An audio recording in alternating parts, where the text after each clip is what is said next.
আচ্ছা বলেন তো জাহান্নামের সংখ্যা কত? জাহান্নামের সংখ্যা 7 আর জান্নাতের সংখ্যা 8।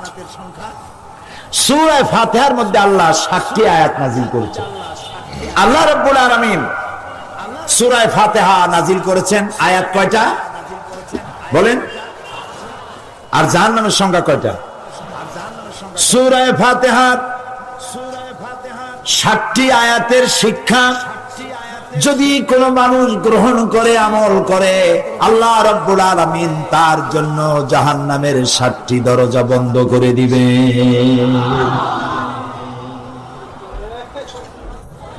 আর জান্নাতের দরজা হচ্ছে, জান্নাতের মোট জান্নাতের সংখ্যা কয়টা? 8। এখন জাহান্নাম বন্ধ যদি কারোর জন্য হয় তাহলে খোলা হবে কোনটা? জান্নাতের দরজা, যার জান্নাতের সংখ্যা হলো 8টা।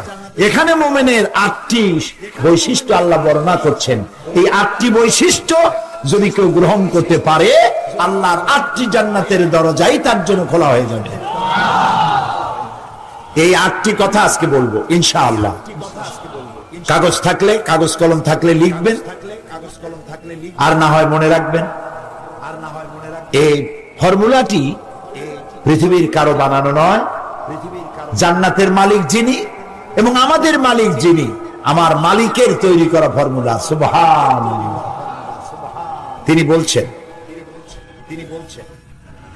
التائبون العابدون الحامدون السائحون الراكعون الساجدون الآمرون بالمعروف والناهون عن المنكر والحافظون لحدود الله وبشر المؤمنين صدق الله العظيم। আল্লাহ তাআলা বলছেন মুমিনদের জন্য 8টি বৈশিষ্ট্যের কথা এখানে বলছেন। তার প্রথম বৈশিষ্ট্য হচ্ছে আত-তাইবুন, প্রত্যাবর্তনকারী, তওবাকারী। প্রথম বৈশিষ্ট্য কি? তওবা। প্রথম বৈশিষ্ট্য কি? তওবাকারী। তওবা মানে হচ্ছে ফিরে আসা। আত-তাইবুন এর অর্থ হচ্ছে প্রত্যাবর্তনকারী, বারবার প্রত্যাবর্তনকারী, একবার না, বারবার প্রত্যাবর্তনকারী। এটি আল্লাহ তাআলা আমাদের জন্য একটি সুযোগ করেছেন। আমরা তো মানুষ মাত্রই গুনাহ করে। গুনাহ করা কি আমাদের জন্য অস্বাভাবিক না স্বাভাবিক? খুবই স্বাভাবিক। এটা আল্লাহর চাইতে কেউ ভালো বোঝে না। সেই জন্য আল্লাহ তাআলা বলছেন আত-তাইবুন, বারবার প্রত্যাবর্তনকারী, বারবার তওবাকারী। পৃথিবীতে এমন কেউ নাই যে আপনি অপরাধ করবেন আর আপনাকে ডেকে বলা হবে যে এসো আমি তোমাকে ক্ষমা করে দেই। এরকম কেউ কি বলবে? বলেন। আমরা যদি আমাদের বাপের সাথে বেয়াদবি করি, আল্লাহ না করুক, মায়ের সাথে বেয়াদবি করি, মা বাপ কি বলবে যে আয় বেটা তোরে মাফ করে দেই, আয় মাফসা, মাফ করে দেবে? বলবে? মা এবং বাবা সন্তানের জন্য কল্যাণকামী। মা বাবা মনে মনে এটা ফিল করেন, ছেলেটা যদি এত বড় বেয়াদবি করলো, যদি মাপ চাইতো মাফ করে দিতাম, এটা ফিল করেন, কিন্তু মুখ খুলে বলবেন না যে আয় মাফ করে দেই। আকাশ আর জমিনে একমাত্র সত্তা যার নাম আল্লাহ রাব্বুল আলামিন। বান্দা গুনাহ করে, আল্লাহ রাব্বুল আলামিন বলেন আয় যত গুনাহ করেছিস ক্ষমা চা, আমি মাফ করে দেব। মানুষ গুনাহ করবে আর আল্লাহ তাআলা ক্ষমা করবেন, কারণ তার নাম হচ্ছে রহমান রহিম। এর অর্থ এই নয় যে আপনি জেনে বুঝে গুনাহ করবেন আর মাপ চাইতে থাকবেন, গুনাহ করবেন আর মাপ চাইতে থাকবেন। এক পর্যায়ে মনে করবেন যে গুনাহ করি নেই, তারপরে বুড়া বয়সে মাপ চাই নেব। এরকম যদি হয় তাহলে এই ধরনের তওবা নিয়ে যারা তামসা করে, তওবার দরজা তাদের জন্য নয়। তবে আল্লাহ তাআলা হচ্ছেন মেহেরবান, তিনি মানুষের তওবার দরজা খোলা রাখবেন সূর্য যতদিন পর্যন্ত পশ্চিম দিক থেকে উদয় না হয় ততদিন পর্যন্ত তওবার দরজা খোলা থাকবে। এক। 2 নম্বরে, তওবার দরজা বন্ধ হবে একজন মানুষের জন্য তখন যখন সে মার্জে মৌতে মুবতালা হবে এবং মৃত্যুর কারণে তার গলা দিয়ে গড়গড় করে আওয়াজ আসতে থাকবে, সেই পর্যন্ত তওবা দরজা খোলা থাকবে। কিন্তু যখন মরণের যন্ত্রণা শুরু হয়ে গেল, গড়গড় করে আওয়াজ বেরোতে থাকলো, তারপরেও যদি তওবা না করে তাহলে আর তওবা থাকবে না। এই পর্যন্তই আল্লাহ তার তওবার রাস্তা খোলা রাখেন। এই পৃথিবীতে সবথেকে মাসুম ব্যক্তি হচ্ছেন কারা? নিষ্পাপ ব্যক্তি কারা? আম্বিয়া আলাইহিমুস সালাম। নবীরা নিষ্পাপ, মাসুম, বেগুনাহ, তাদের কোনো গুনাহ নাই। নবী করিম সাল্লাল্লাহু আলাইহি সাল্লাম 40 বছর বয়সের সময় নবুয়ত পেয়েছিলেন। এই 40 বছরের মধ্যে, নবুয়ত পূর্ব 40 বছরে তিনি কি কোনো গুনাহ করেছেন? এরকম আস্তে ঠান্ডা ঠান্ডা জবাব আমি কামনা করি না। যারা জানেন তারা জবাব দিবেন। নবুয়ত পূর্ব 40 বছর জীবনে রাসূলুল্লাহ কোনো গুনাহ করেছেন? নবুয়ত পাওয়ার পর মৃত্যু পর্যন্ত একটি গুনাহও কি করেছেন? যেই নবীর সারা জীবনে একটি গুনাহ নাই, সেই নবী বলছেন আমি দৈনিক 70 বার তওবা করি। নবীজি আরো বলেছেন আমি দৈনিক 100 বার তওবা করি। সুবহানাল্লাহ। রাতে দিনে 24 ঘন্টা গুনাহ করি, আমরা তওবা করি না। আর রাসূলুল্লাহ দৈনিক 100 বার তওবা করতেন। নামাজ পড়তেন, সালাম ফিরিয়ে বলতেন আল্লাহু আকবার, এরপর 3 বার বলতেন আস্তাগফিরুল্লাহ, আস্তাগফিরুল্লাহ, আস্তাগফিরুল্লাহ। কয়বার বলতেন মনে থাকবে আপনাদের? আজকের এশার নামাজের থেকে আমল করবেন। ইমাম যখনই সালাম ফিরাবে আপনি কি বলবেন? আল্লাহু আকবার বলেন সবাই। তারপরে 3 বার কি বলবেন? আস্তাগফিরুল্লাহ, আস্তাগফিরুল্লাহ, আস্তাগফিরুল্লাহ, 3 বার। তোমার গুনাহ যদি হয় পাহাড় সমান, আল্লাহর রহমত হবে আকাশ সমান। তোমার গুনাহ আকাশ সমান, আল্লাহর রহমত তার আরশে আজিম উপচে পড়েছে। সুবহানাল্লাহ। এত দয়া, এত মেহেরবান, এত রহমত আল্লাহ তাআলা। সেই জন্য আল্লাহ তাআলা বলছেন আত-তাইবুন, মুমিনের সবথেকে বড় বৈশিষ্ট্য, 1 নম্বর বৈশিষ্ট্য, সে তওবা করবে, বারবার তওবা করবে। রুকনি ইয়ামিনী এবং হাজারে আসওয়াদ কাবা শরীফে, এইখানে কাবা শরীফে যে গিলাফ আছে, এই গিলাফের চতুর্দিকে সোনার সুতা দিয়া কোরআন শরীফের অনেকগুলি আয়াত লেখা আছে। রুকনি ইয়ামিনী থেকে হাজারে আসওয়াদ এই অংশে অনেকগুলি আয়াত আছে, তার মধ্যে একটি আয়াত আছে মাঝখানে লেখা। এমন জায়গায় এই আয়াতটি উৎকীর্ণ করা হয়েছে। এখানে যা একটি লেখা আছে, আল্লাহ রাব্বুল আলামিনের কোরআনের আয়াত লেখা হলো ওয়া ইন্নী লাগাফফারুন লিমান তাবা ওয়া আমানা ওয়া আমিলা সালিহান সুম্মা ইহতাদা। ওয়া ইন্নী লাগাফফারুন, আমি অবশ্যই ক্ষমাশীল। সুবহানাল্লাহ। কে বলতেছেন?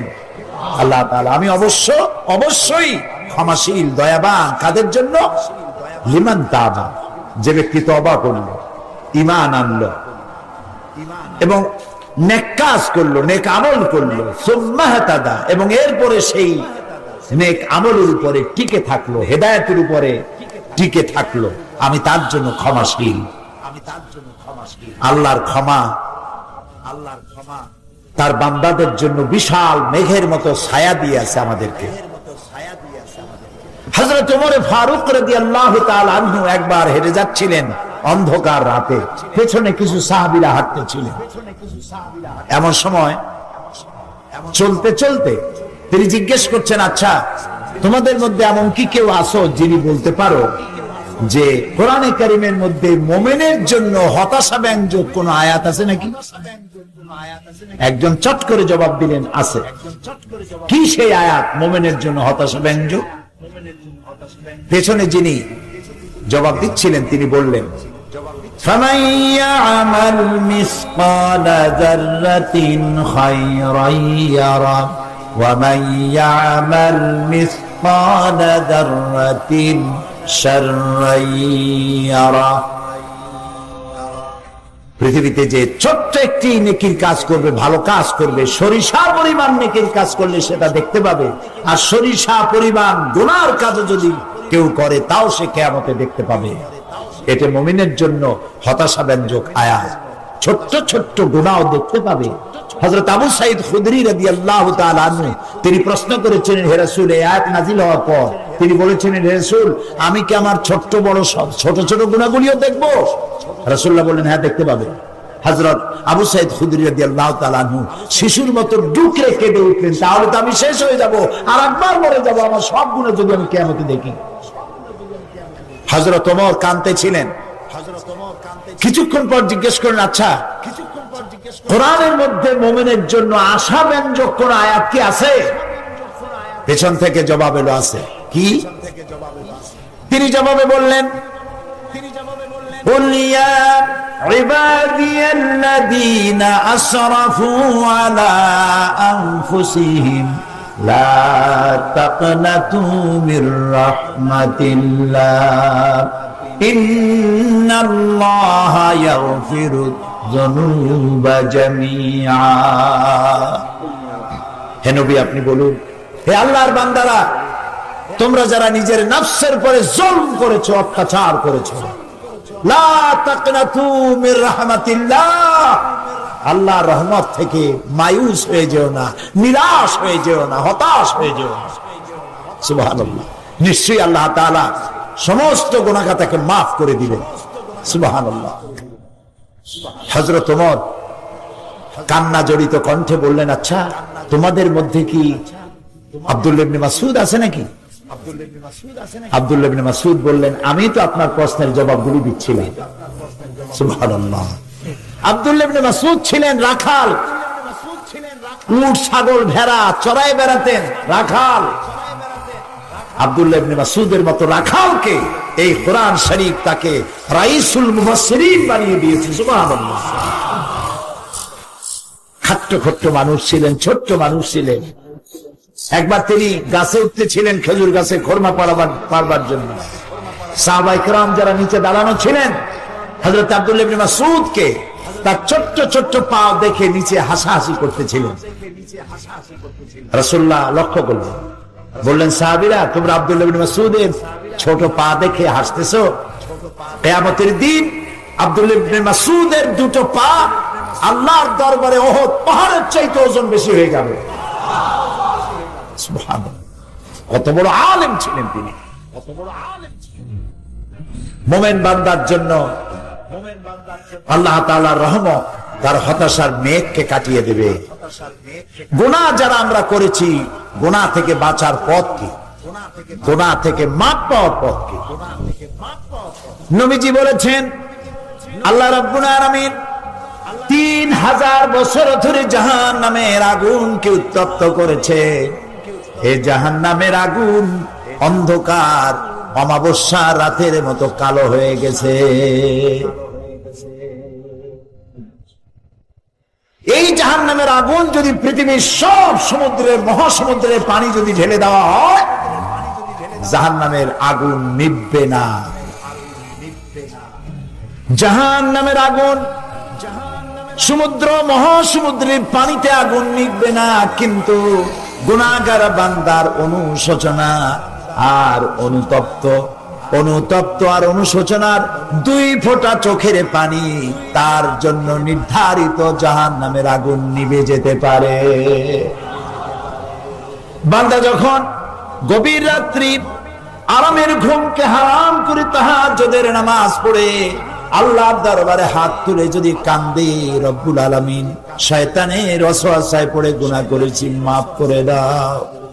নবীজি বলেন, চোখের পানি নাকের অর্ধেক আসতে না আসতে আল্লাহ রব্বুল আলামিন তার এই ক্রন্দনরত বান্দাকে মাফ করে দে। সুবহানাল্লাহ, সুবহানাল্লাহ। আল্লাহ তাআলা অসীম রহমতের মালিক। এই পৃথিবীর বাজার ঘাট, অফিস আদালত, সন্ধ্যা আসতে থাকে, দিনের বেলায় চলতে থাকে, আসর হতে থাকে, আর সব একটা একটা করে বন্ধ হতে থাকে। আর আল্লাহর অফিসের অবস্থা ভিন্ন। দুনিয়া রাত যত বাড়তে থাকে, অফিস আদালত দোকানপাট সব বন্ধ হতে থাকে। আর আল্লাহ তাআলার অফিসের অবস্থা ভিন্ন। রাত যত গভীর থেকে গভীরতর হতে থাকে, আল্লাহ তাআলার রহমতের অফিসগুলি তত কর্মচঞ্চল হয়ে ওঠে। সুবহানাল্লাহ, আল্লাহু আকবার। আল্লাহ তাআলা আরশে আজিম থেকে প্রথম আকাশে আসেন। কি দয়া! প্রথম আকাশে আসেন আর বলতে থাকেন, কে আছো, কে আছো গুনাহ করে জীবনটাকে বরবাদ করে দিয়েছো, আমাকে বলো, মাফ করে দেবো। সুবহানাল্লাহ, মাফ করে দেবো। বান্দা যখন গভীর রাত্রে কাঁদতে থাকে, তাহাজ্জুদের নামাজ পড়ে দেখবেন এর চাইতে মজার কিছু নাই পৃথিবীতে। গভীর রাত্রে যখন পৃথিবীটা ঘুমিয়ে যায়, প্রিয় ভাই সব, মানুষ যে প্রেম করে, পত্রিকা বিজ্ঞাপন দিয়ে প্রেম করে, বোঝেন কথা? পত্রিকা বিজ্ঞাপন দিয়ে প্রেম করে, মাইকিং করে প্রেম করে। প্রেম করে কিভাবে? গোপনে গোপনে। মোমেন ব্যক্তি প্রেম করবে কার সাথে? ঢাকঢোল পিটায় করা যাবে না, মাইকিং করে করা যাবে না। আল্লাহ তাআলা বলছেন, প্রেম করার জন্য আমি একটা নির্জন পরিবেশ তৈরি করে দেই। দিনের কোলাহল শেষ হয়ে গেল, সূর্য অস্তমিত হয়ে গেল, রাতের একটি কালো চাদর দিয়ে দুনিয়াটাকে ঢেকে দিলাম। এখন তুমি জাগ্রত হও, একটু ঘুমাও, একটু ঘুমাও, তারপরে জাগ্রত হও। ওযু করো, জানামাজে দাঁড়িয়ে যাও। বান্দা যখন গভীর রাত্রি নির্জন পরিবেশে ওযু করে সিজদায় যখন চলে যায়, লম্বা লম্বা সিজদা দিয়া চোখের পানি ফালায়, দেখেন কি মজা। নামাজ পড়ে যায়, নামাজে বসে ডাকতে থাকুন, ইয়া আল্লাহু ইয়া রহমানু ইয়া রহিমু ইয়া হাইয়ু ইয়া কাইয়ুম। পড়েন সাথে আমার সাথে, ইয়া আল্লাহু ইয়া রহমানু ইয়া রহিমু ইয়া হাইয়ু ইয়া কাইয়ুম। ইয়া আল্লাহু ইয়া রহমানু ইয়া রহিমু ইয়া হাইয়ু ইয়া কাইয়ুম। গভীর রাত্রে সবাই যখন ঘুমানো, আপনি এভাবে নরম করে একটু একটু করে সুন্দর করে আল্লাহর পবিত্র নাম ডাকতে থাকুন, চোখ দিয়া পানি পড়তে থাকবে। আল্লাহ রাব্বুল আলামিন ফেরেশতারে দেখে বলেন, ফেরেশতা দেখ আমার বান্দা কাঁদে কেন? ফেরেশতারা বলে, রব্বুল আলামিন তুমি তো জানো। আল্লাহ বলেন, হ্যাঁ জানি, তোমাদের মুখ থেকে শুনতে চাই, বলো কান্দে কেন? ফেরেশতারা বলে, রব্বুল আলামিন তোমার বান্দারা গুনাহ করেছে, জাহান্নামের ভয়তে ওরা কান্দে। আল্লাহ জিজ্ঞেস করেন, আমার ফেরেশতারা, আমার এই বান্দারা কি দোজখ দেখেছে নাকি? কয় না, দোজখ দেখে নাই। আমারে দেখছে নাকি? কয় আল্লাহ আপনার জাতের কসম, আপনারে দেখে নাই। বেহেশত দেখেছে নাকি? বলে না, বেহেশত দেখে নাই। আল্লাহ বলে, আমার ফেরেশতারা সাক্ষী থাকো, ওরা আমার বেহেশত দেখে নাই, দোজখ দেখে নাই, আমারে দেখে নাই। শুধুমাত্র আমার নবীর কথা, আমার কোরআনের কথা বিশ্বাস করে আরামের ঘুমকে হারাম করে যেভাবে কাঁদতেছে, লক্ষ্য করে দেখো, আমার রহমতের দরিয়ায় জোশ মেরে গেছে। তোমরা সাক্ষী থাকো, আমার এই ক্রন্দনরত বান্দার বান্দিগুলি আমি আল্লাহ মাফ করে দিলাম। সুবহানাল্লাহ। প্রিয় ভাই সব, আত-তাইবুন, তওবা করুন। যত বেশি বেশি পারি আমরা তওবা বেশি করে করব। আল্লাহ যেন কবুল করেন, বলেন আমিন। আল্লাহ তাআলা দেওয়ার জন্য প্রস্তুত। যে চায় না আল্লাহ তার উপরে রাজি, নারাজ হয়ে যান। কবি বলছেন, हर हमेशा देने को तैयार है, जो न मांगे उससे वो बेजार है। সব সময় দিতে আমার আল্লাহ প্রস্তুত, যে চায় না আল্লাহ তার উপরে নারাজ হয়ে যায়। প্রিয় ভাই সব, আল্লাহর কাছে তওবা করলে আল্লাহ মাফ করে দিবেন। তবে গুনার একটি সীমা থাকা উচিত, সীমা ছাড়া যেন গুনাহ আমরা না করি। গুনাহ থেকে সব সময় তওবা করতে হবে। এই গুনাহ থেকে বাঁচার জন্য একটা পদ্ধতি আছে, বলবো কি? বলবো, সেটি হচ্ছে মুহাসাবা, আত্মসমালোচনা। রাত্রিবেলা যখন আমরা ঘুমাতে যাই, বেডে গিয়ে ঘুমাবার আগে চিন্তা করুন, আল্লাহ আজকের সকাল থেকে নিয়ে এই ঘুমাবার বিছানা পর্যন্ত আসতে কয়টা মিথ্যা কথা বলেছি আজ, মনে পড়বে না? জবাব দেন। মানুষের সাথে কয়টা ওয়াদা খেলাপ করেছি, মনে পড়বে না? ওজনে কম দেওয়া, খাদ্যে ভেজাল দেওয়া, শয়তানি করা ইত্যাদি যা কিছু করা হয়েছে, মনে পড়বে না? তওবা করবেন, আল্লাহ আস্তাগফিরুল্লাহ, আস্তাগফিরুল্লাহ, আস্তাগফিরুল্লাহ। আল্লাহ তাআলা আমি ভুল করছি, এই গুনাহগুলি আমি আগামীকাল আর করব না, তুমি আমারে মাফ করে দাও। প্রত্যেক রাত্রে যদি আত্মসমালোচনা করা যায়, শোয়ার সময় মুহাসাবা করা যায় যে আজকের দিনে কত গুনাহ করছি, কালকে এগুলি করব না, এইভাবে মানুষ সংশোধন হতে পারে, পারফেক্ট হয়ে যেতে পারে। আমরা কি এটা করা শুরু করব আজকে থেকে? করব? আল্লাহ তৌফিক দিন। আমরা বলি আমিন, আমরা বলি আমিন। প্রিয় ভাই সব, আল্লাহ তাআলার মধ্যে দুইটা সিফাত সবথেকে বেশি ক্রিয়াশীল। আল্লাহ তাআলার মধ্যে দুইটা সিফাত সবথেকে বেশি ক্রিয়াশীল, একটা হলো রহম আর একটা হলো করম, দয়া আর দান।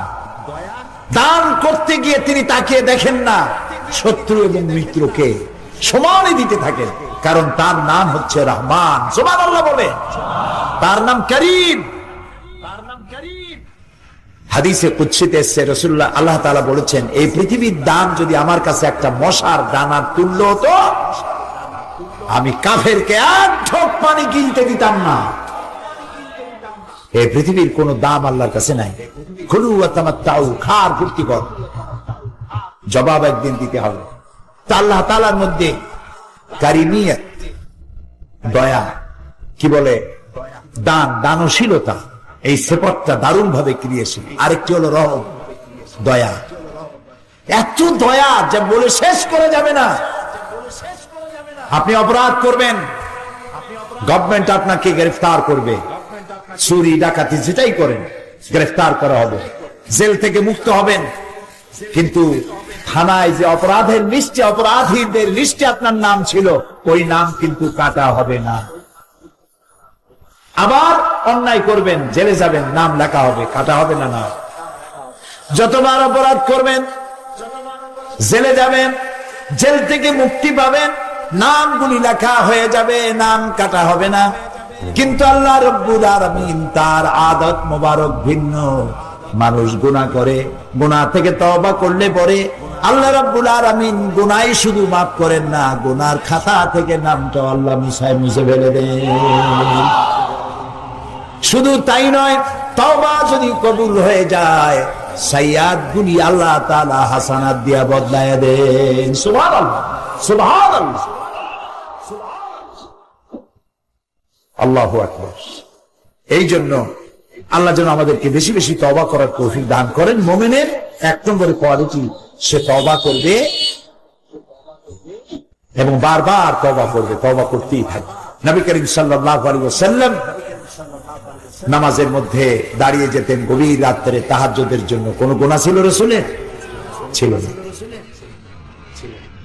হযরত আয়েশা রাদিয়াল্লাহু তাআলা আনহা বলেছেন, রাসূল যখন নামাজ শুরু করতেন, সূরা বাকারা, সূরা আলে ইমরান, সূরা নিসা, সূরা মায়েদা, সূরা আরাফ একটার পর একটা শেষ হয়ে যাচ্ছে। আমার মনে হচ্ছিল যে এক রাকাতেই বোধহয় রাত শেষ করে ফেলবো।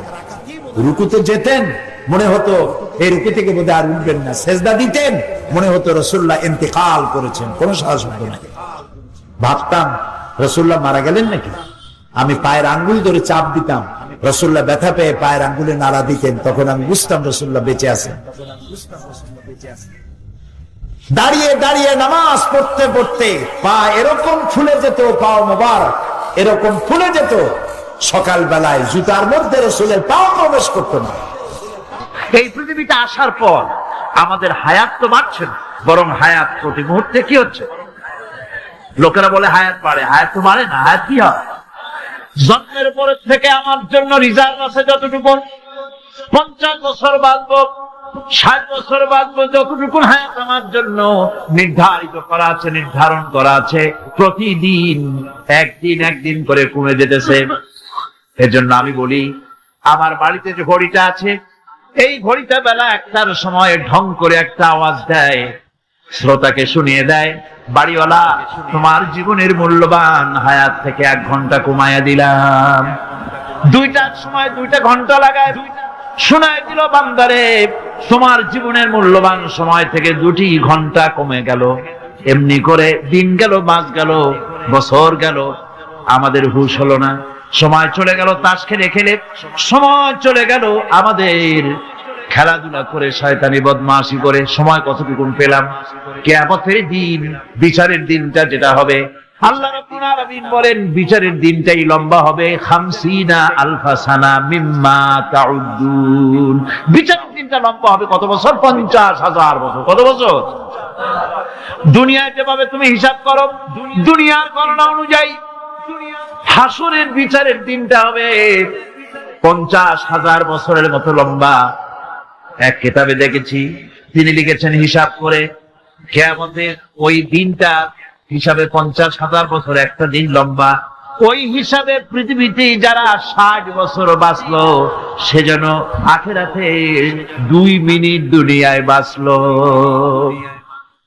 চিন্তা করেছ? মাত্র 2 মিনিট। 60 বছর যারা হায়াত পেল, 2 মিনিট বাঁচত।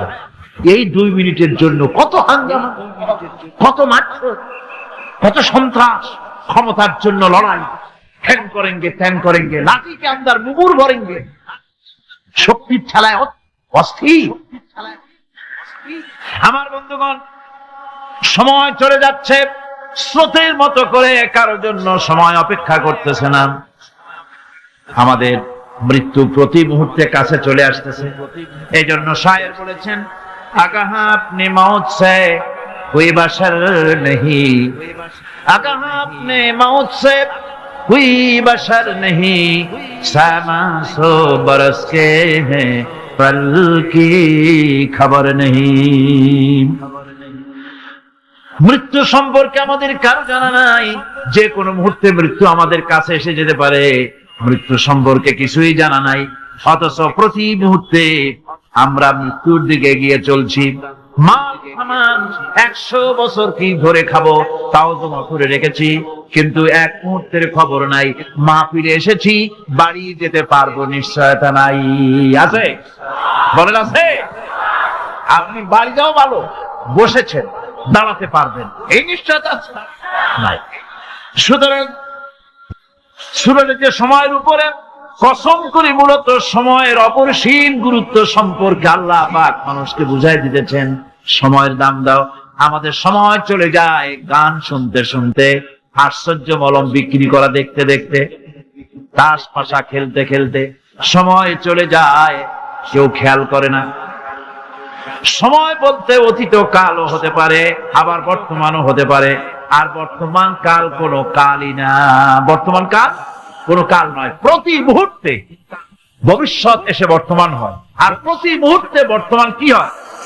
অতীত হয়ে যায়। বর্তমান কাল বলে কোনো কাল নেই, প্রতি মুহূর্তে অতীত হয়ে যাচ্ছে। এই যে আমি মাহফিলে বসছিলাম প্রথম এসে, ওইটা কি এখনো বর্তমান আছে? এই যে বর্তমান কথা বলছি, এটা অতীত হয়ে যাচ্ছে। সুতরাং বর্তমান কাল নাই। আল্লাহ পাক আল আসরের সময়ের কসম করে বলছেন। যদি আমরা চিন্তা ভাবনা করি, তাহলে আমরা লক্ষ্য করব আমাদের আসল মূলধন সময়। আসল মূলধন কি? জীবনের আসল মূলধন কি?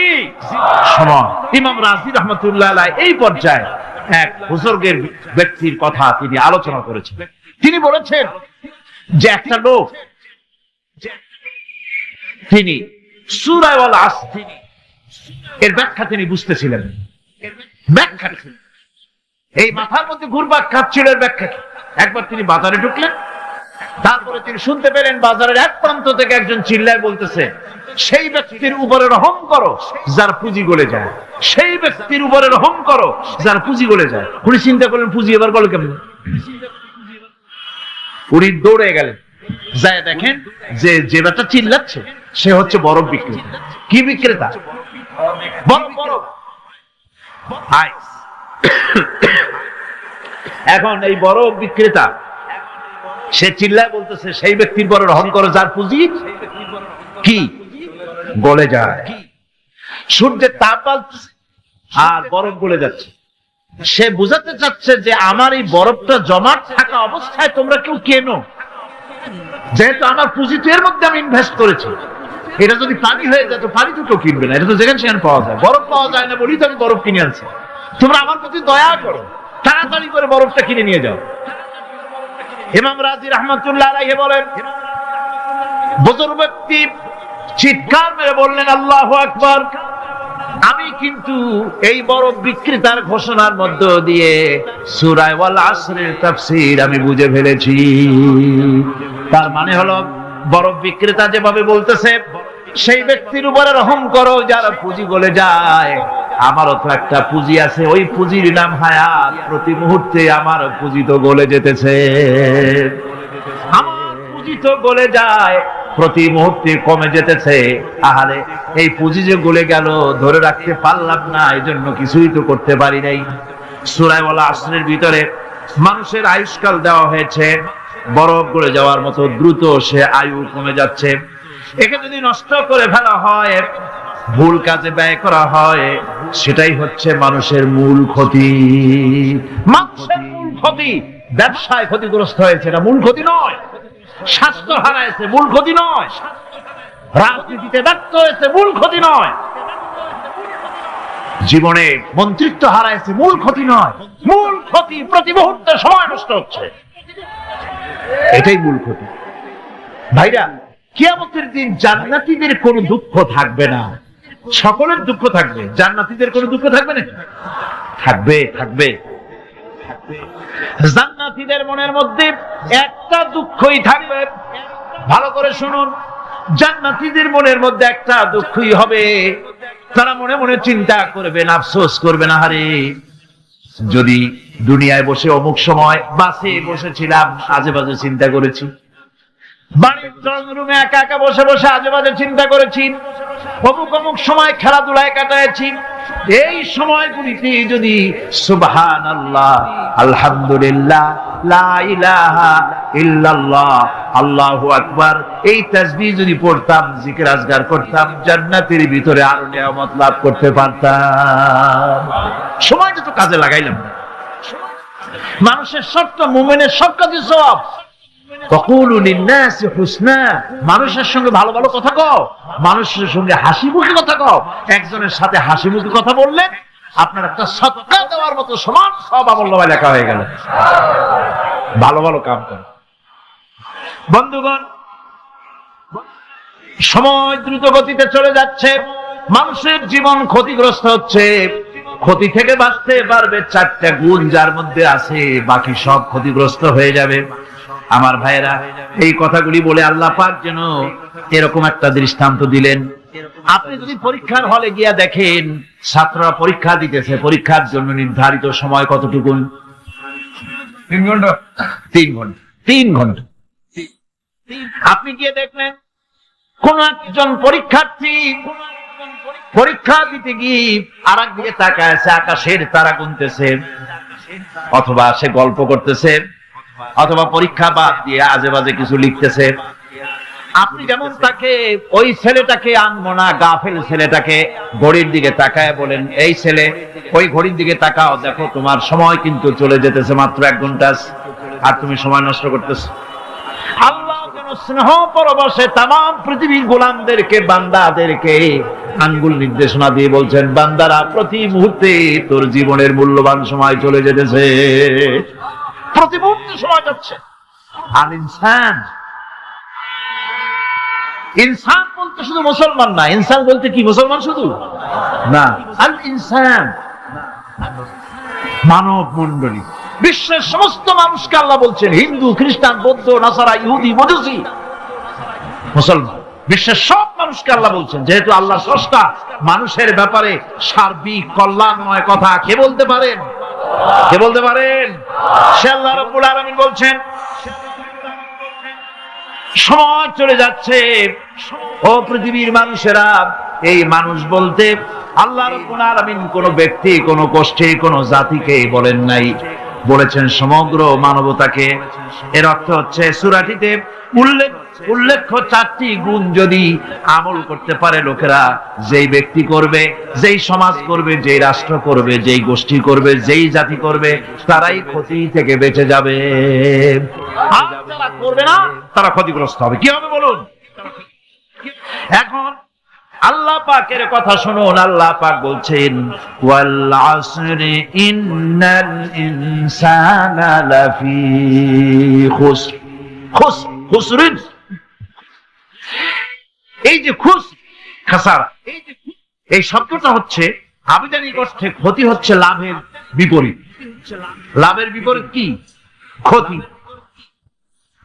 নাফা, এই নাফার বিপরীত কি? নোকসান।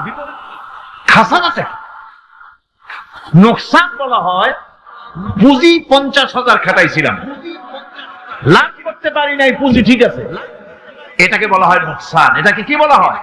নোকসান। কিন্তু আমি পুঁজি খাটিয়েছিলাম 50,000 টাকা, লাভ তো হয়ই নাই, পুঁজিও চলে গেছে, আমও গেছে, সালাও গেছে, আমও নাই, সালাও নাই। এইটারে আরবিতে কি বলা হয়? খাসার। দেউলিয়া। দেউলিয়া হয়ে গেছে। দেউলিয়াটা বোঝেন ভালো আপনারা, দেউলিয়া হয়ে গেছে। কোরআন লাভ বা সাফল্যের ধারণা যেমন নিছক পার্থিব নয়, সমৃদ্ধির কথা শুধু পার্থিব নয়, জন্ম থেকে শুরু করে মৃত্যু পর্যন্ত। কোরআনের লাভের কথা যখন বলা হয় তখন জন্ম থেকে মৃত্যু পর্যন্ত, আখিরাত পর্যন্ত, কিয়ামত পর্যন্ত। ক্ষতিটাও জন্ম থেকে শুরু করে মৃত্যু পর্যন্ত, কিয়ামত করে ক্ষতিটাও। এই ক্ষতি থেকে বাঁচাবার জন্য কোরআনে কারিমে বিভিন্ন জায়গায় এই খাসারা শব্দ ব্যবহার করা হয়েছে।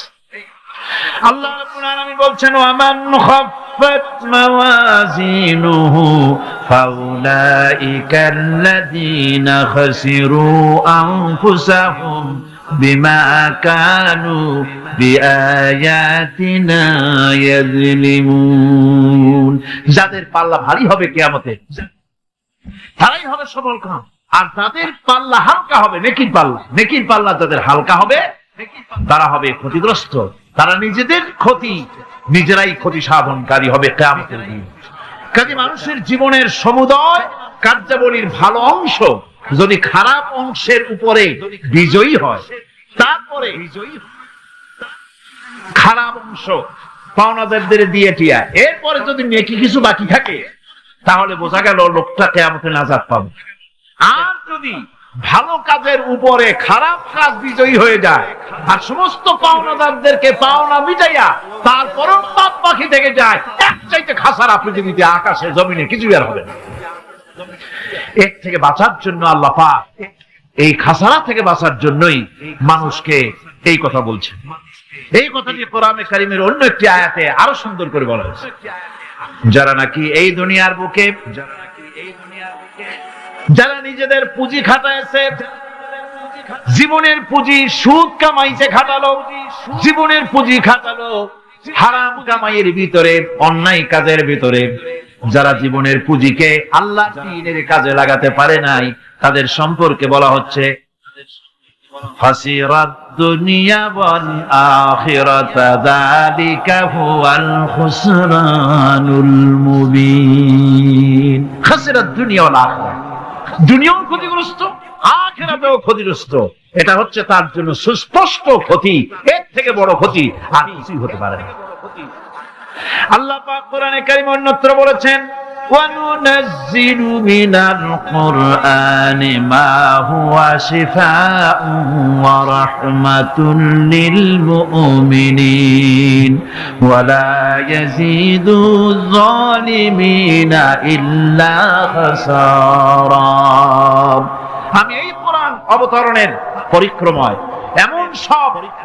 এমন সব বিষয় অবতীর্ণ করেছি যা মুমিনদের জন্য নিরাময় এবং তাদের জন্য রহমত, আর জালিমদের জন্য ক্ষতি ছাড়া আর কিছুই বৃদ্ধি পায় না। জালিমদের জন্য ক্ষতি বৃদ্ধি পায়, আর যারা মুমিন তাদের জন্য এর মধ্যে নিরাময় আছে, এর মধ্যে রহমত আছে। অর্থাৎ যারা এই কোরআনকে যারা নিজেদের আইনের কিতাব হিসেবে গ্রহণ করেছে, কোরআনকে তাবিজের কিতাব হিসেবে নয়, ধর্মীয় কিতাব হিসাবে নয়, কোরআন সংবিধান। কোরআন কি? কোরআনকে যারা সংবিধান হিসাবে মেনে নিয়েছে, কোরআনকে যারা সংবিধান হিসাবে গ্রহণ করলো, ব্যক্তি, পরিবার, সমাজ, রাষ্ট্রে তাদের যাবতীয় মানসিক, বুদ্ধিবৃত্তিক, নৈতিক, তামাদ্দুনিক রোগের নিরাময় হবে, এর দ্বারা শান্তি হবে। কিন্তু যেসব জালিম এই কোরআনকে প্রত্যাখ্যান করেছি, কোরআনকে যারা মৌলবাদীদের কিতাব বলে, কোরআনের কথা বললে মৌলবাদ বলে গাল দেয়, তারা তাদের কপালকে পোড়াইয়া ছাই বানাইয়া দিছে, তাদের কপাল ভস্মীভূত করে দিয়েছে। আমার দেশে, এই দেশটা কি মুসলমান বেশি না অন্য জাতি বেশি? কোন? জোরে কোন? মুসলমান সবচেয়ে। খুব লক্ষ্য করে শোনেন, এই দেশে সবচেয়ে মুসলমান বেশি, ইন্দোনেশিয়ার পরে। পৃথিবীর দ্বিতীয় বৃহত্তম মুসলিম দেশ হলো কোনটা? বাংলাদেশ। এই দেশে ইসলামরে যত গালি দেওয়া হয়েছে, কোরআনকে যত গালি দেওয়া হয়েছে, আলেমদেরকে যত গালি দেওয়া হয়েছে, রাসূলুল্লাহকে যত গালি দেওয়া হয়েছে, ইসলামী আদর্শকে যত গালি দেওয়া হয়েছে, পৃথিবীতে কোন দেশে এইভাবে ইসলামকে গালি দেওয়া কোথাও হয় না। এমনকি আমেরিকার মতো দেশে, ইংল্যান্ডের মতো দেশেও কোরআনের বিরুদ্ধে এত কথা কেউ বলতে সাহস পাবে না, ইসলামের বিরুদ্ধে কথা বলতে সাহস পাবে না, যেহেতু মুসলমানেরা সেখানে পাল্টে আক্রমণ করবে। আর আমার দেশে মুসলমানের ঘরের সন্তান হইয়া ইসলামের বিরুদ্ধে তারা বক্তব্য রাখে। মৌলবাদ, মৌলবাদ জিকির উঠে গেছে। আমেরিকার প্রেসিডেন্টরা যখন শপথ নেন, প্রেসিডেন্ট হিসেবে ওথ নেন, বাইবেলের উপরে হাত রাখে আর বলেন, এই মহাগ্রন্থকে স্পর্শ করে শপথ নিচ্ছি, আমি আমার চিন্তা চেতনা, আমার মেধা, আমার প্রজ্ঞা, সবটা আমার জাতি, আমার দেশকে উন্নয়নের জন্য, এর সমৃদ্ধির জন্য, এর সংরক্ষণের জন্য আমি আমার জীবনকে উৎসর্গ করি। বাইবেলের উপরে স্পর্শ করে এই শপথ তারা নেন। আমার দেশের প্রেসিডেন্ট, প্রধানমন্ত্রী শপথ নেওয়ার সময় কোরআন শরীফের উপরে হাত রাখে যদি, তাহলে বলা হবে বেচারা মৌলবাদী হয়ে গেছে। এটা করা যাবে না। আর যদি কেউ পরে সামান্য কিছু, কোরআন না, যদি তসবিহ নিয়েও আসে, তাহলে বুঝতে হবে জাতির সাথে একটা প্রতারণা ছাড়া কিছুই নেই। কাজেই ধর্মের প্রতি আকর্ষণ একটা ভিন্ন জিনিস, সেই জিনিসকে ছেড়ে যারা দেয় তারাই ক্ষতিগ্রস্ত হয়, আর যারা ধরে রাখে তারা দুনিয়ায় ক্ষতিগ্রস্ত হয় না। আল্লাহ পাক এখানে রাসূল কারীম সাল্লাল্লাহু আলাইহি ওয়াসাল্লামের একটি হাদিস প্রণিধানযোগ্য কোরআনের ব্যাপারে। হুজুর বলেছেন, আল কোরআন হুজ্জাতুন লাকা ওয়া আলাইক। এই কোরআন হয় তোমার পক্ষের সাক্ষী, না হয় এই কোরআন তোমার বিপক্ষের সাক্ষী। কিয়ামতে এই কোরআন হয় তোমার পক্ষে কাজ করবে, নতুবা এই কোরআন তোমার বিপক্ষে কাজ করবে। দুই অবস্থা থেকে খালি হবে না। হয় কোরআন তোমার পক্ষে সাক্ষী দেবে, না হয় আমরা কি চাই? কিয়ামতে কি চাই? বলেন কি চাই? কোরআনের পক্ষে যদি আমরা সাক্ষী চাই, তাহলে এই কোরআনের পক্ষে আমাদেরকে কাজ করতে হবে। এছাড়া আমাদের নাজাতে কোনো পথ নাই। আমাদের মুক্তির পথ হচ্ছে কোরআন, রাসূলুল্লাহ হাদিস কেন্দ্রিক। এর বাইরে আমাদের সমস্ত পুঁজি নষ্ট হয়ে যাবে। আমাদেরকে পৃথিবীতে টিকে থাকতে হলে কোরআনের উপরে ভিত্তি করে আমাদেরকে বাঁচতে হবে, টিকতে হবে। কোরআনে কারিমে আল্লাহ রাব্বুল আলামিন অন্যত্র বলেছেন, কুল ইন্নাল খাসিরিনাল্লাযীনা খাসিরু আনফুসাহুম ওয়া আহলিহিম ইয়াওমাল কিয়ামাহ আলা যালিকা হুয়াল খুসরানুল মুবিন। বলো, প্রকৃত দেউলিয়া তারাই যারা কিয়ামতের দিন নিজেকে, নিজের পরিবার পরিবর্গকে এই ক্ষতির দিকে যারা ঠেলে দেবে। ভালো করে শুনে নাও, এটি হচ্ছে সুস্পষ্ট ক্ষতি, সুস্পষ্ট দেউলিয়াপনা। এই ক্ষতি থেকে বাঁচার জন্য আল্লাহ রাব্বুল আলামিন কোরআনে কারীমের মধ্যে বলেছেন, ওয়াল আসরি ইন্নাল ইনসানা লাফি খুসর। পড়েন সবাই, ওয়াল আসরি ইন্নাল ইনসানা লাফি খুসর। মানুষের, সমগ্র মানুষের জীবন ক্ষতিগ্রস্ত। কে বলতেছেন? গা শিউরে ওঠার কথা না? গা শিউরে ওঠে। আল্লাহ বলতেছেন ক্ষতিগ্রস্ত। আপনি যতই মনে করেন আপনার মিল আছে, কল আছে, কারখানা আছে, মন্ত্রী, টাকা পয়সা আছে, প্রেসিডেন্ট হয়েছেন, প্রধানমন্ত্রী হয়েছেন, আপনার জীবন সফল হয়েছে, আল্লাহ বলেন না, জীবন ব্যর্থ, জীবন বিফল, জীবন ক্ষতিগ্রস্ত। তাম পৃথিবী সমস্ত মানুষ ক্ষতিগ্রস্ত, ব্যর্থ। 4টা কাজ করলে সফল হবে। কয়টা কাজ? জোরে বলেন, কয়টা কাজ? ইল্লাল্লাযীনা আমানু ওয়া আমিলুস সালিহাতি ওয়া তাওয়াসাউ বিল হাক্কি ওয়া তাওয়াসাউ বিস সাবর। 4টা কাজ করলে জীবন হবে সফল। এই ব্যর্থতা থেকে, এই ক্ষতি থেকে যদি বাঁচতে চাই কিনা? কারা কারা চাই দেখাই তো হাত। কারা কারা চাই? ক্ষতির হাত থেকে বাঁচতে চাই কারা? আলহামদুলিল্লাহ, হাত নামান।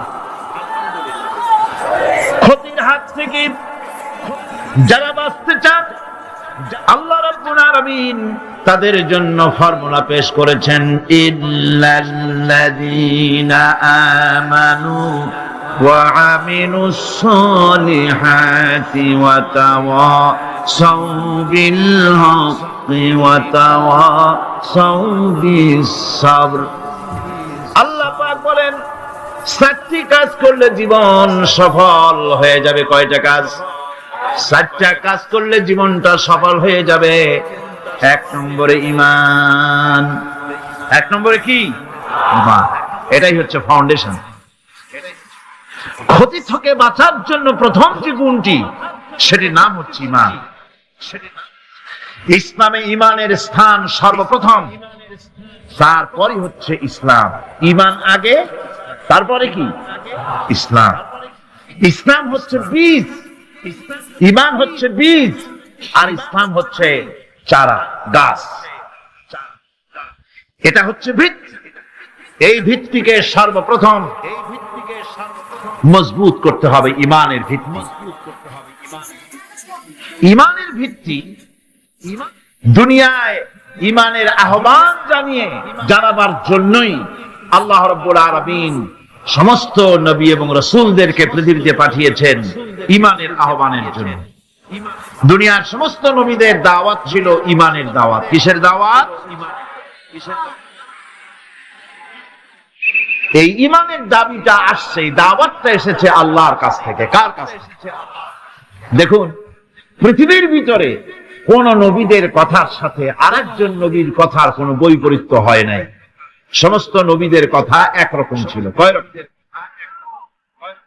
একজন নবীর সঙ্গে তার বক্তব্যের সাথে আরেকজন নবীর বক্তব্যের কোনো গুণগত মৌলিক কোনো পার্থক্য ঘটে নাই, অসঙ্গতি হয় নাই। কারণ নবীরা, আম্বিয়া আলাইহিমুস সালাম, নিজেরা বানিয়ে কথা রচনা করে তারা মানুষের সামনে পেশ করে নাই। সমস্ত নবীদের কাছে যত দাওয়াত এসেছে, একটা অফিস থেকে এসেছে। সে অফিসটা হচ্ছে কার? আল্লাহ রাব্বুল আলামিনের।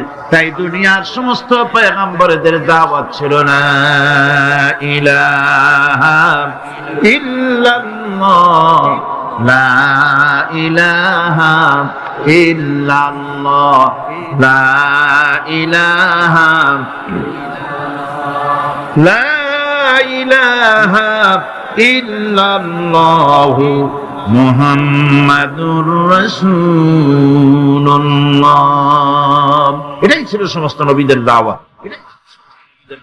কোরআনে কারীম তার ধারক এবং বাহক সম্পর্কে বলে যে তিনি যে দাওয়াত দিয়েছেন, সে দাওয়াতটা হলো ঈমানের দাওয়াত। আমাদের নবী তিনি এসে যে দাওয়াত দিয়েছেন, সে দাওয়াতটা কিসের?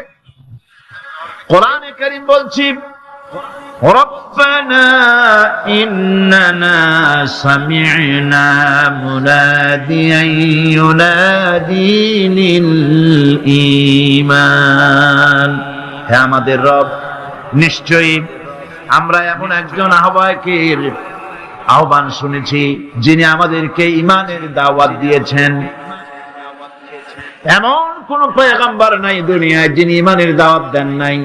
সকলেই ঈমানের দাওয়াত মানুষের সামনে, বিশ্ববাসীর সামনে পেশ করেছেন।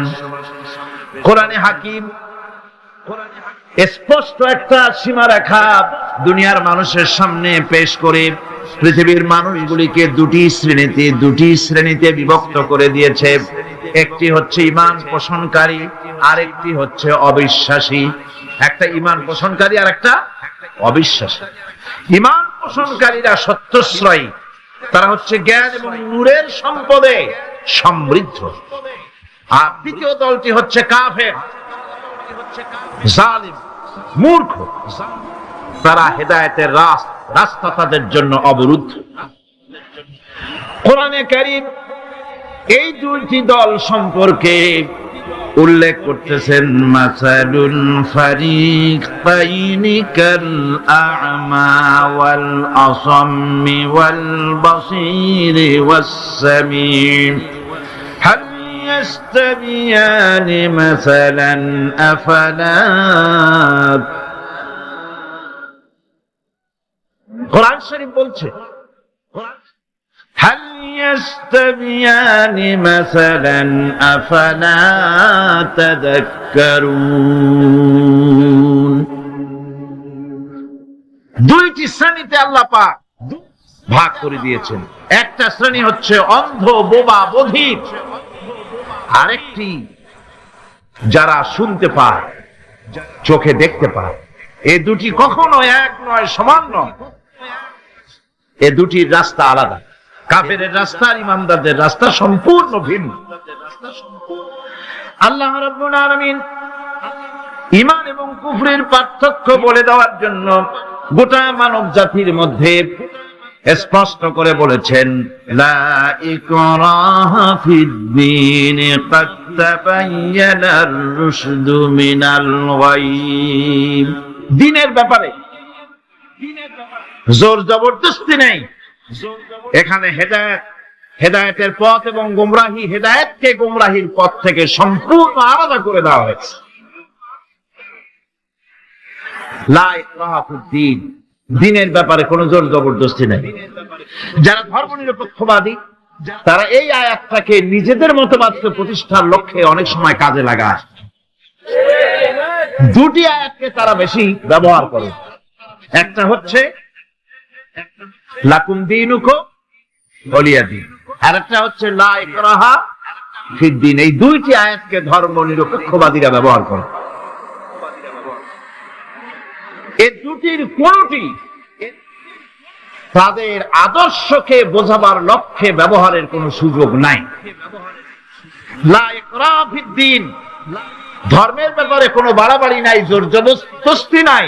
এ কথা বলা হয়েছে এই কারণে যে কোন বিধর্মীকে, অমুসলিমকে ভয় দেখিয়ে, লোভ দেখিয়ে অথবা কোন ক্রমে কোন প্রকার চাপ সৃষ্টি করে তাকে মুসলমান বানানো যাবে না। এমনকি সূরা তওবার মধ্যে এসেছে, যুদ্ধ চলাকালীন সময়, জিহাদ চলাকালীন সময় কোন অমুসলিম যদি ইসলাম জানার জন্য তোমাদের তাঁবুতে আসে, তাহলে তুমি তাকে ইসলাম বুঝাও। ইসলাম শোনার পরে যদি মেনে নেয় ভালো কথা, আর যদি না মানে তাকে তার তাঁবু পর্যন্ত ফিরে যেতে দাও। মাঝপথে তাকে আক্রমণ করা যাবে না। ধর্মের ব্যাপারে কোনো বাড়াবাড়ি নাই। লা ইকরাহা ফিদ-দীন, এর দ্বারা ধর্ম নিরপেক্ষতার কোনো কথা বোঝানো হয়নি। আর লাকুম দীনুকুম ওয়ালিয়া দীন, এটা ছিল কাফেরদের সেই বক্তব্যের প্রেক্ষিতে যেখানে কাফেররা বলেছিল মুহাম্মদ সাল্লাল্লাহু আলাইহি ওয়াসাল্লাম, আসুন আমরা এক কাজ করি, সেটা হলো ধর্ম নিয়ে আমাদের মধ্যে যে বাকবিতণ্ডা হচ্ছে, আমরা ধর্মকে 50-50 ভাগ করে দিই।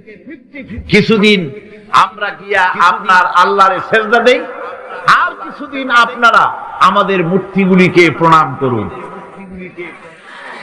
এই প্রস্তাব যখন রাখল, আল্লাহ রাব্বুল আলামিন সূরা কাফিরুন অবতীর্ণ করে দিলেন, কুল ইয়া আইয়ুহাল কাফিরুন লা আ'বুদু মা তা'বুদুন। হে কাফেরেরা, হে অবিশ্বাসীরা, নবী আপনি বলুন, হে অবিশ্বাসীরা, তোমরা যার ইবাদত করো আমরা তার ইবাদত করি না, আবার আমরা যার ইবাদত করি তোমরাও তার ইবাদত করো না। সুতরাং লাকুম দীনুকুম ওয়ালিয়াদিন। সুতরাং তোমাদের দিন তোমাদের জন্য, আমাদের দিন আমাদের জন্য। এখানে নিরপেক্ষতার কথা বলা হয় না, এখানে পক্ষের কথা বলা হয়েছে। কিসের পক্ষ? ধর্মের পক্ষ। কিসের পক্ষ? হিন্দু, খ্রিস্টান, বৌদ্ধ, তোমরা তোমাদের ধর্মের পক্ষে থাকো। মুসলমান, তোমরা তোমাদের ধর্মের পক্ষে থাকো। ধর্মের ব্যাপারে নিরপেক্ষ হওয়ার কোন সুযোগ নাই। আছে নাকি সুযোগ? আমি পার্লামেন্টে বলেছি এই কথা, যে একটা ধর্মের উপরে বিশ্বাস করে নিজেকে একটা ধর্মের পক্ষের ব্যক্তি হিসাবে ঘোষণা করে, কেউ বলছে, দাবি করছে আমি হিন্দু, কেউ বলছে আমি বৌদ্ধ, কেউ বলছে আমি খ্রিস্টান, কেউ বলছে আমি মুসলমান, নিজেকে একটা ধর্মের বিশ্বাসে বিশ্বাসী ঘোষণা করার পর আমি ধর্মনিরপেক্ষ, এই কথাটা মিথ্যা, বানোয়াট, জালিয়াতি, প্রতারণা, মুনাফিক। কোন ধর্মের অনুসারী ব্যক্তি ধর্মনিরপেক্ষ হতে পারে না। কেবলমাত্র নাস্তিক, যারা আল্লাহরে মানে না, আল্লাহকে স্বীকার করে না, ওরা বলতে পারে আমরা ধর্মনিরপেক্ষ, ধর্মের ব্যাপারে আমরা নিরপেক্ষ গুলো মানি না, বিশ্বাস করি না। কিন্তু যারা ধর্মে মানে, সেদের যে ধর্মেরই হোক না কেন, সে ব্যক্তি ধর্মনিরপেক্ষ যদি দাবি করে, এটা মিথ্যে কথা, এটা মুনাফিকি ছাড়া কিছু হতে পারে না। মুসলমানকে, যে কোনো জাতিকে যে ধর্মে আছে ধর্মের পক্ষে থাকায় কথাই বলা হয়েছে। এখন আমি বলতেছিলাম ইমানের কথা। ইমান আগে আনতে হবে। ইমান সম্পর্কে আল্লাহ রাব্বুল আলামিন বলতেছেন, ইমান হলো আগে, তারপরে ইসলাম। আবার ইমান আনার আগে আবার কুফরি একটা শব্দ আছে, সেটা হলো ফামান ইয়াকফুর বিত-তাগুতি ওয়া ইউমিন বিল্লাহি ফাকাদ ইসতামসাকা বিল উরওয়াতিল উসকা লা ইনফিসামা লাহা ওয়াল্লাহু সামিউন আলীম। যে ব্যক্তি তাগুতকে অস্বীকার করেছে, সর্বপ্রথম তাগুতকে অস্বীকার করতে হবে। আর এরপরে আল্লাহর উপরে যে ঈমান আনলো, ফাকাদ ইসতামসাকা বিল উরওয়াতিল উসকা, সে এমন এক শক্ত অবলম্বন ধারণ করলো যা তাকে কোনো কিছুই বিচ্ছিন্ন করবে না, ধ্বংস করে দেবে না। সুবহানাল্লাহ। এখন সত্যিকারের ইমানদারের পরিচয়টা কি? কোরআনে কারীম সত্যিকারের ইমানদারের পরিচয় এভাবে পেশ করতেছে, ইন্নামাল মুমিনুনা আল্লাযীনা আমানু বিল্লাহি ওয়া রাসূলিহি সুম্মা লাম ইয়ারতাবু وجاهدوا بأموالهم وأنفسهم في سبيل الله أولئك هم الصادقون। ঈমানের দাবিতে সত্যবাদী কারা? ইন্নামাল মুমিনুনা আল্লাযীনা আমানু বিল্লাহি ওয়া রাসূলিহি, সত্যিকারের মুমিন তো তারা যারা নাকি ঈমান এনেছে আল্লাহর উপর এবং রাসূলের উপরে। এই ঈমান আনার পর সুম্মা লাম ইয়ারতাবু, এরপরে কোন সন্দেহে সে নিপতিত হয় নাই, কোন সন্দেহ তার মনের মধ্যে জায়গা পায় নাই, আর সে আল্লাহর রাস্তায় জিহাদ করেছে মাল দিয়ে, জান দিয়ে। উলাইকা হুমুস সাদিকুন, এরাই হলো ঈমানের দাবিতে সত্যবাদী। সুম্মা লাম ইয়ারতাবু, অথবা এক বিন্দু সন্দেহ মনের মধ্যে জায়গা দেয় নাই। অর্থাৎ ঈমান আনছি কার উপরে? আল্লাহর উপরে। কার উপরে? আর তার রাসূলের উপরে। আল্লাহ এবং রাসূলের উপরে ঈমান আনার পর যারা আল্লাহ এবং রাসূলের বিধান জীবনের সকল ক্ষেত্রে মানতে পারে নাই, তারাই সন্দেহে নিপতিত হয়েছে। কথা বুঝতে পেরেছেন?